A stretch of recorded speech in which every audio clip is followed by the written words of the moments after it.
Good afternoon, students. Today we will discuss TGT English Previous Year Papers, Part 5.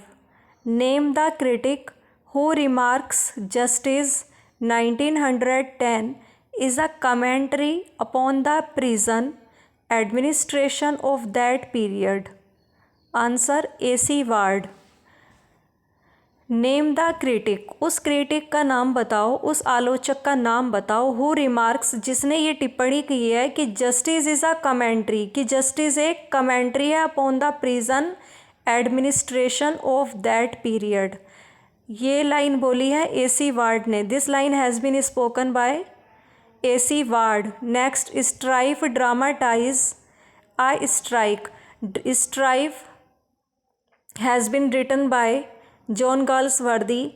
Strife dramatize करता है एक strike को, एक हड़ताल को। Next, John Galsworthy's novels are chiefly occupied with the effects and conflict of class tradition upon society. John Galsworthy's के novels occupied होते हैं with the effect and conflict of class traditions of upon society, class tradition upon society. Next, the finest of Galsworthy's later drama is Loyalties. The finest of Galsworthy's later dramas is Loyalties. Galsworthy के बाद वाले drama से सबसे अच्छा जो drama है इसका ये लॉयल्टीज़ है। The influence of class is selected in loyalties. The influence of class, class का जो प्रभाव देखने को मिलता है वो लॉयल्टीज़ में। Next, for them no more the blazing heart shall burn is from Lycidas. This line has been taken from Lycidas, written by John Milton. For them no more the blazing heart shall burn is from Lycidas. Next, in the year 1637, Milton confided to his friend that he had fixed his mind upon writing some monumental poetical work. What is the name of his friend to whom this information was given? Edward King. In the year 1637, Milton confined to his friend, Milton ने अपने एक मित्र को confined किया that he had fixed his mind upon writing some monumental poetical work. What is the name of his friend to whom this information was given? Edward King. Next, in which poem does the following statement appear? कौन सी poem में ये line बोली गई है? Solitude sometime is best society. कभी कभी solitude सबसे अच्छी सोसाइटी होती है। In which poem does the following statement appear? Solitude sometime is best society. This line has been taken from Paradise Lost, written by John Milton.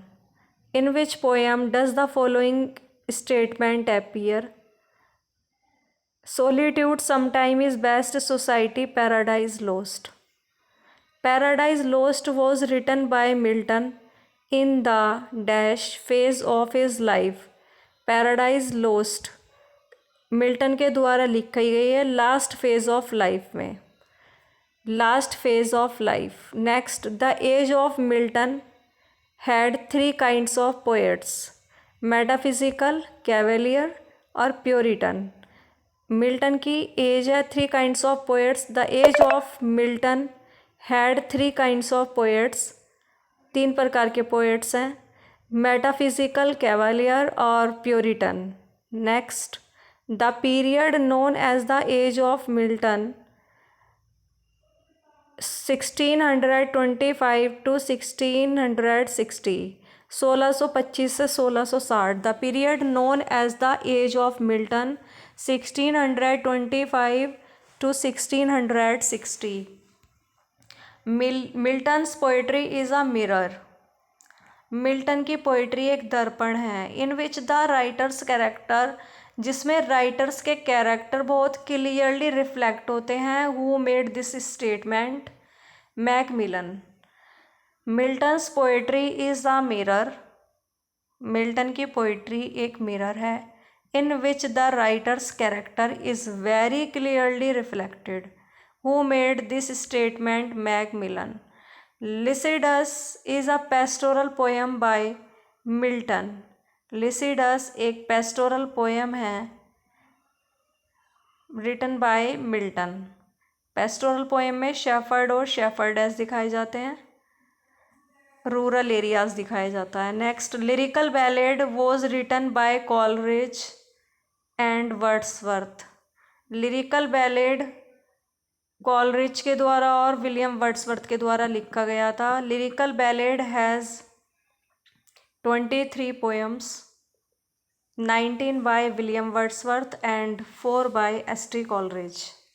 Next, William Wordsworth composed some of his finest poems during the years 1798 to 1799। 1798 से 1799 के दौरान लिखी गई थी। Wordsworth composed some of his finest poem. Wordsworth ने अपनी finest poem लिखी थी 1798 से 1799 के बीच, 1798 to 1799। Caliban is the villain in The Tempest. The Tempest is the swan song of William Shakespeare. Swan song means last creation. Caliban is the villain in The Tempest.